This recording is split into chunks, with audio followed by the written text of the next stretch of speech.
समस्त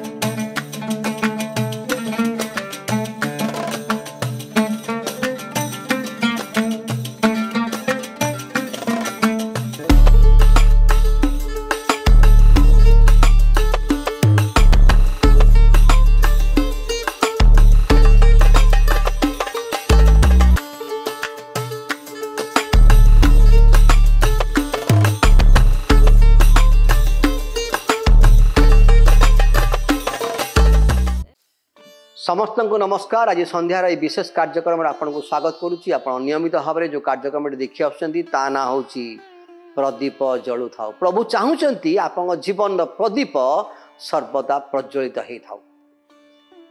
यह हूँ प्रभुंर एकांत इच्छा। आज गोटे छोटिया प्रसंग आलोचना करवा। से प्रसंग हूँ चिंता उदासीनता सृष्टि करे। जिते आम चिंता करूँ कौन सी विषय आम मन भारी हो जाए, आम मन मध्य एक उदासीनता सृष्टि होता है। बाइबल गोटे अंश पढ़ा हितोपदेशतार 12 अध्याय 25 पदटी कौन लिखा जाए? लिखा जाउची हितोपदेशतार 12 अध्याय 25 पदटी कौन लिखा होची? मनुष्यर मन व्यथा मन को নত करे, मात्र मंगलर वाक्य ताहार हरस जन्माए।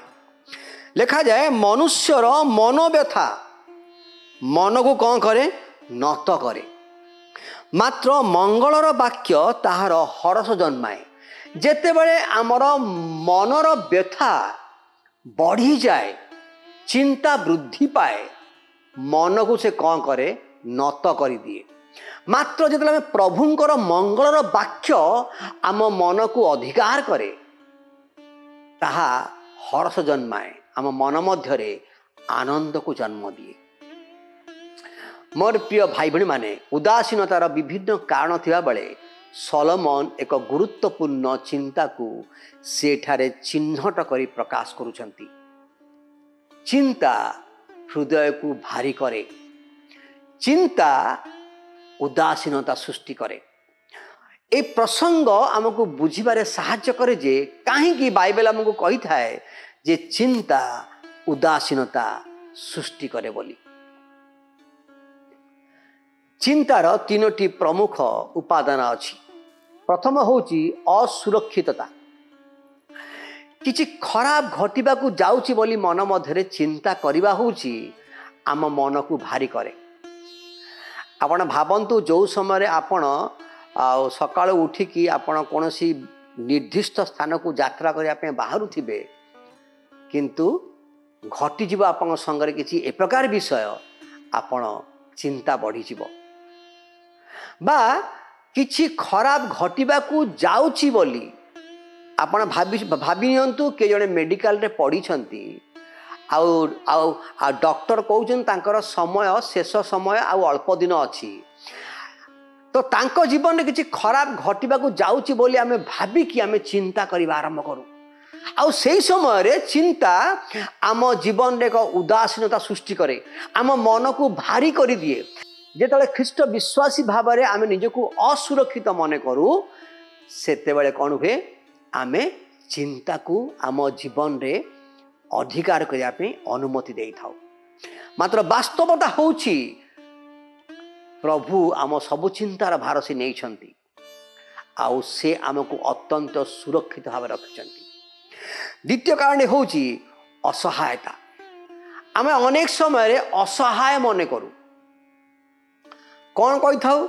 मु किछि करि पारिबी नाही, मो द्वारा किछि हब नाही। जेतेबेले ख्रीष्ट विश्वासी भाव निजको असहाय मन करू, वास्तवता होउची आमे अन्यर साहाय्य पाइबारे आमे निजको विफल मन करू। आमे भाबू केई मते साहाय्य करिया को नाहंती। जेतेबेले आमे भाबू जे मु किछि करि पारिबी नाही, सेतला आमे निजको भाबू निजको असहाय मन करू। आउ सेटा आम मनरे चिंता को जन्म दे थाए, चिंता बढ़ी जाए।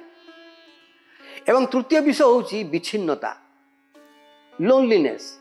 मते साहाय्य करिया को केही नाहांती, आमे अनुभव करू मु एकाकी, किंतु प्रभुंकर वाक्य कुहे से कहउचंती मु सर्वदा तुम संगरे अछि।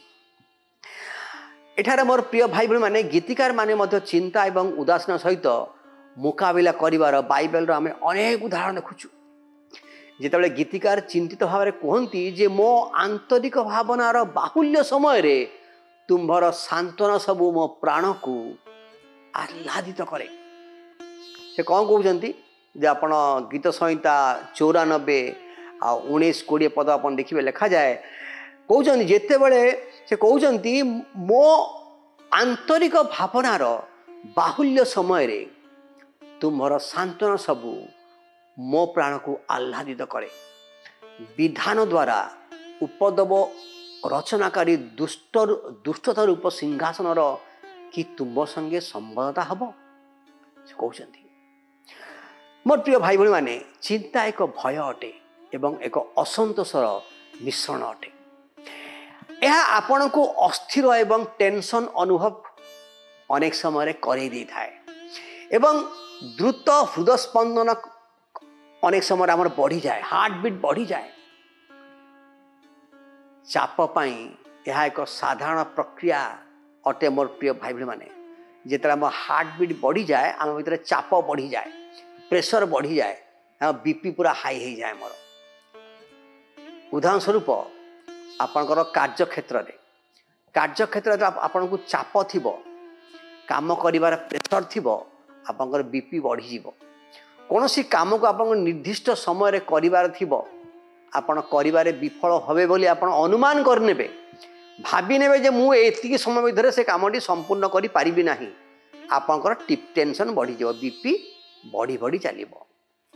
भाबी नियंतु आपण गोटे स्टूडेंट, आपण परीक्षा हॉल को जाइछंती, आपण +2 परीक्षा दउछंती, आपणक सम्मुख रे क्वेश्चन पेपर जो क्वेश्चन पेपर खोला होउची, आपण को पेपर टी दिया हिची, से समय रे आपनकर हार्ट बीट टी बढ़िबा आरंभ करिवो। कौन से प्रश्न पड़िथिबो, जो मुद खोला होउथबो आपनकर आखी टी सेठी थिबो, केमिति खोला होउची, प्रश्न पत्र केमिति बाहरुची, आपनक हाथ को न आसीबा पर्यंत आपनकर बीपी, आपनकर टेंशन बढ़ी जीवो, उदासीनता बढ़ी जीवो, चिंता बढ़ी जीवो। प्रश्न पत्र पाइला परे जदि आपण जहा जहा पढ़ी कि आसीथिबे, जदि प्रश्न रे थिबो आपण निश्वास नेबे, हल्का मन करिवे। जदि जहा पढ़ी कि आछंती प्रश्न पत्र रे तार उल्टा पड़ीची, आपनकर चिंता आउरी द्विगुणित बढ़ी जीवो। कौन हबो ना आपन चिंता आउरी द्विगुणित बढ़ी जीवो। बा जो समय आपन किसी गुरुत्वपूर्ण निष्पत्ति नियंती परिवार रे एकत्र बसी निष्पत्ति नियंती आ निष्पत्ति आपन नहीं पारंतिनी, से समय आपन चिंता बढ़ी जाए।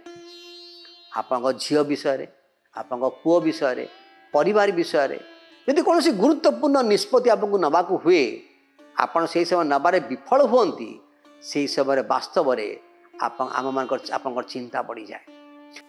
तेरे मोर प्रिय भाई भाई माने चिंतार निर्दिष्ट कारण गुड़िक बोधे गणिबा आम पाखे एत संभव हो न पारे। अनेक चिंता आम जीवन रे अधिकार करि थाए। आदि पुस्तक 32 रे आमे देखुचु याकूब बहुत वर्ष पर घर को फेरुचंती।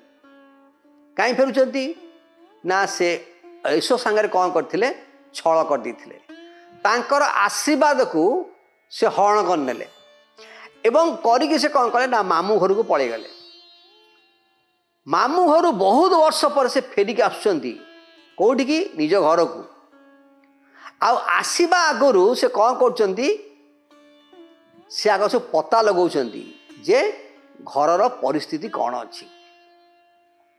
जदि आपण आदि पुस्तक 32 अध्याय देखिबे लिखा जाए, याकूब बहुत वर्ष पर घर को फेरुचंती। से घर बाहर को जीवार अन्यतम कारण होची तांकर भाई ऐश्वर क्रोधरु रक्षा पाइबा, जहा याकूब से पितांका ठारू जन्म अधिकार एवं आशीर्वाद को से चोरी करथिले। ବର୍ତ୍ତମାନ ଯାକୁବ ନିଜ ଦେଶ ନିକଟକୁ ଆସିବା ପରେ ସେ ଶୁଣୁଛନ୍ତି କ'ଣ ନା ଏସୋ କ'ଣ କରୁଛନ୍ତି, ସେ ଶୁଣୁଛନ୍ତି। ସେ ଶୁଣିଲା ପରେ ଯେତେବେଳେ ଯାକୁବ ନିଜ ଦେଶ ନିକଟକୁ ଆସିବା ପରେ ସେ ଶୁଣୁଛନ୍ତି ଯେ ଏସୋ 400 ଜଣ ପୁରୁଷଙ୍କ ସହିତ ଯାକୁବକୁ ସାକ୍ଷାତ କରିବା ଆସୁଛନ୍ତି। ଯାକୁବଙ୍କର ଚିନ୍ତା ବଢ଼ି ଯାଉଛି। ଏକ ଭିନ୍ନ ଚିନ୍ତା ଯାକୁବଙ୍କର କ'ଣ ହେଉଛି?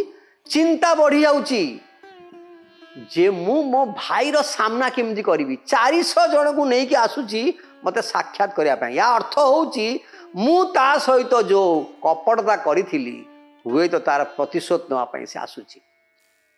ଆପଣ ଯଦି 32 ଅଧ୍ୟାୟ 6ରୁ 8 ପଦ ପଢ଼ିବେ ସ୍ପଷ୍ଟ ଲେଖାଯାଏ। ସେ କ'ଣ ହେଉଛନ୍ତି? ତହିଁରେ ଯାକୁବ ଅତିଶୟ ଭୀତ ଏବଂ ଉଦ୍ବିଗ୍ନ ହେଲା। ପୁଣି ସଙ୍ଗୀ ଲୋକମାନଙ୍କୁ ଓ ଗୋମେଷାଦି ସମସ୍ତ ପଲ ଓ ଓଟମାନଙ୍କୁ ଭିନ୍ନ ଭିନ୍ନ 2 ଦଳ କରି କହିଲା, ଏସୋ ଆସି ଯେବେ ଏକ ଦଳକୁ ପ୍ରହାର କରିବ ତଥାପି ଅନ୍ୟ ଦଳ ବଞ୍ଚି ପଳେଇ ଯିବ। ମାତ୍ର ଆମେ ଦେଖୁଛୁ ମୋର ପ୍ରିୟ ଭାଇ ଭଉଣୀମାନେ, ଏସୋ କ'ଣ କରୁଛନ୍ତି? ଆଉ ଭାଇକୁ ଆଲିଙ୍ଗନ କରୁଛନ୍ତି।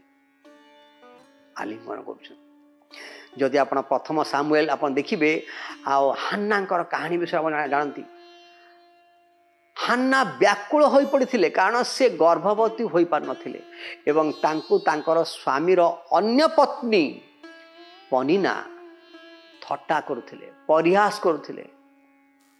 ତାର ଦୁଃଖ, ଅସମ୍ପୂର୍ଣ୍ଣ ଇଚ୍ଛା ଏବଂ ପ୍ରତିଦ୍ୱନ୍ଦ୍ୱୀଙ୍କର ହଇରାଣ ହରକତ ହେତୁ ତାଙ୍କର ଚିନ୍ତା ବଢ଼ିବାରେ ଲାଗିଲା। ସେ ଗୋଟେ ସନ୍ତାନ ପାଇଁ ପ୍ରଭୁଙ୍କ ନିକଟରେ କ'ଣ କଲେ? ରୋଦନ କରି ପ୍ରାର୍ଥନା କରୁଛନ୍ତି। ଆଉ ପ୍ରଭୁ ତାଙ୍କର ପ୍ରାର୍ଥନା ଶୁଣି ତାଙ୍କୁ ସନ୍ତାନ ଦେଉଛନ୍ତି। ଆଉ ଚିନ୍ତାର ସର୍ବୋତ୍ତମ ଜଣାଶୁଣା ଅଂଶ ଆମେ ଦେଖିବା ମାଥ୍ୟୁ ତାର 6 ଅଧ୍ୟାୟରେ ଆମେ ଦେଖୁ। ପର୍ବତରେ ଥିବା ଉପଦେଶ ମଧ୍ୟରୁ ଗୋଟେ ଅଟେ। ପ୍ରଭୁ କହୁଛନ୍ତି, ତୁମ୍ଭେ ପ୍ରଥମେ ତାଙ୍କ ରାଜ୍ୟ ଧାର୍ମିକତା ଅନ୍ୱେଷଣ କର, ବାକି ଏ ସମସ୍ତ ବିଷୟ ତୁମକୁ ଦିଆଯିବ। କ'ଣ କର? ତୁମେ ପ୍ରଥମେ ତାଙ୍କ ରାଜ୍ୟ ଧାର୍ମିକତା ଅନ୍ୱେଷଣ କର, ତାପରେ ଏ ସମସ୍ତ ବିଷୟ ତୁମକୁ ଦିଆଯିବ। ଆମେ ଅନେକ ସମୟରେ ମୋର ପ୍ରିୟ ଭାଇ ଭଉଣୀମାନେ, ଆମେ ଈଶ୍ୱରଙ୍କର ରାଜ୍ୟ ଧାର୍ମିକତାକୁ ଅନ୍ୱେଷଣ ନ କରି ଆମେ ଅନ୍ୟ ବିଷୟର ଅନ୍ୱେଷଣ କରିବାରେ ବାହାରିଥାଉ। କେମିତି ଧନ ରୋଜଗାର କରିବି ତାର ଅନ୍ୱେଷଣ କରିବାରେ, କେମିତି ମୁଁ ଧନୀ ହେବି, କେମିତି ପ୍ରତିଷ୍ଠିତ ହେବି, କେମିତି ମାନ ସମ୍ମାନ ପାଇବି, କେମିତି ମୁଁ ପଦବୀ ପାଇବି, ଏ ସମସ୍ତ ପଛରେ ଆମେ ଅନ୍ୱେଷଣ କରିଥାଉ। ପ୍ରଭୁଙ୍କୁ ଛାଡ଼ି ଦେଇ ଆମେ ଅନ୍ୟ ସମସ୍ତ ବିଷୟରେ ଚିନ୍ତା କରିଥାଉ। ଆଉ ଆଜିକାଲି ତ ଗୋଟେ ଭିନ୍ନ ଚିନ୍ତା ବାହାରିଛି ଆମ ମଣ୍ଡଳୀ ଗୁଡ଼ିକରେ। କେମିତି ମୁଁ ଡିକନ୍ ହେବି, କେମିତି ପଦବୀ ପାଇବି। ଆଉ ଯେଉଁମାନେ ପଦବୀରେ ଅଛନ୍ତି, ପଦବୀ ଚାଲିଯିବାର ଚିନ୍ତା ତାଙ୍କୁ ଆସୁଛି। ଯଦି ମୋର ପଦବୀ ଚାଲିଯିବ ତାହେଲେ ମୁଁ କ'ଣ କରିବି, ମୁଁ ବଞ୍ଚିବି କେମିତି? କାହିଁକିନା ପଦବୀର ସେ ଆନନ୍ଦକୁ ମୁଁ ହରେଇବି। ଆଉ ଯେଉଁମାନେ ପଦବୀ ପାଇନାହାନ୍ତି, ପଦବୀ ମୁଁ କେମିତି ପାଇବି ସେ ବିଷୟରେ ସେମାନେ ଦିନ ରାତି ଚିନ୍ତା କରନ୍ତି। ମାତ୍ର ପ୍ରଭୁଙ୍କର ବାକ୍ୟ କୁହେ, ପ୍ରଥମେ ତାଙ୍କ ରାଜ୍ୟ ଧାର୍ମିକତା ଅନ୍ୱେଷଣ କର, ବାକି ସମସ୍ତ ବିଷୟ ତୁମକୁ ଦିଆଯିବ। ଅନେକ ଅଛନ୍ତି କ'ଣ ଖାଇବି, କ'ଣ ପିଇବି, କ'ଣ ପିନ୍ଧିବି, ଏଇ ବିଷୟରେ ଦିନ ରାତି ଚିନ୍ତା କରନ୍ତି। ନିଜର ଆବଶ୍ୟକତା ବିଷୟରେ ଅନେକ ଚିନ୍ତିତ ହୋଇଯାଆନ୍ତି ଏବଂ ନିଜର ଆବଶ୍ୟକତାକୁ ପୂରଣ କରିବା ପାଇଁ ନିଜର ବୁଦ୍ଧିକୁ ମଧ୍ୟ ପ୍ରୟୋଗ କରନ୍ତି। ପ୍ରଭୁଙ୍କର ଇଚ୍ଛା କ'ଣ ଜାଣିବାକୁ ସେମାନେ ଇଚ୍ଛା କରନ୍ତି ନାହିଁ। ସେହି ସକାଶେ ଅନେକ ସମୟରେ ଆମେ ଚିନ୍ତା ଆମ ଜୀବନକୁ ଗ୍ରାସ କରେ, ଆମେ ଚିନ୍ତିତ ହୋଇଯାଉ। ଆମର ଆବଶ୍ୟକତା ଯୋଗାଇବା, ଆମକୁ ମନ୍ଦରୁ ରକ୍ଷା କରିବା, ମାର୍ଗଦର୍ଶନ କରିବା ଏବଂ ଆମର ଆତ୍ମାକୁ ଅନନ୍ତ କାଳ ପାଇଁ ସୁରକ୍ଷିତ ରଖିବା ପାଇଁ ଆମେ ପ୍ରଭୁଙ୍କ ଉପରେ ଭରସା କରିପାରିବା। ମୋର ପ୍ରିୟ ଭାଇ ଭଉଣୀମାନେ, ଚିନ୍ତାଜନକ ଚିନ୍ତାଧାରାକୁ ଆମ ମନରେ ପ୍ରବେଶ କରିବାକୁ ନ ଦେବା। ଚିନ୍ତାଜନକ ଚିନ୍ତାଧାରାକୁ ଆମ ମନରେ ପ୍ରବେଶ ନ କରିବାକୁ ଆମେ ସକ୍ଷମ ହୋଇପାରିବା ନାହିଁ, କିନ୍ତୁ ଆମେ ସଠିକ୍ ପ୍ରକ୍ରିୟା ଅଭ୍ୟାସ କରିପାରିବା। ତେଣୁ ଫିଲିପିଓ 4 ଅଧ୍ୟାୟ 6-7 ଆମକୁ ନିର୍ଦ୍ଦେଶ ଦେଇ କ'ଣ କୁହେ? କୌଣସି ବିଷୟରେ ଚିନ୍ତିତ ହୁଅ ନାହିଁ। ପ୍ରଭୁ କ'ଣ କହୁଛନ୍ତି? कौन सी विषय चिंतित हुआ नहीं किंतु समस्त विषय प्रार्थना और विनती द्वारा धन्यवाद सह तुम मानकर निवेदन सब ईश्वर निकट जनाओ से समस्त बोधर अगम्य जे ईश्वर शांति ता तुम मानकर हृदय और मन को ख्रीष्ट जीशुंकर सहभागितार सुरक्षा कर रखिब। मोर प्रिय भाई भणी माने ख्रीष्ट विश्वासी मानक चिंतार मुकाबला करने एक माध्यम दि जाइए। आ से माध्यम गुड़िक कौन?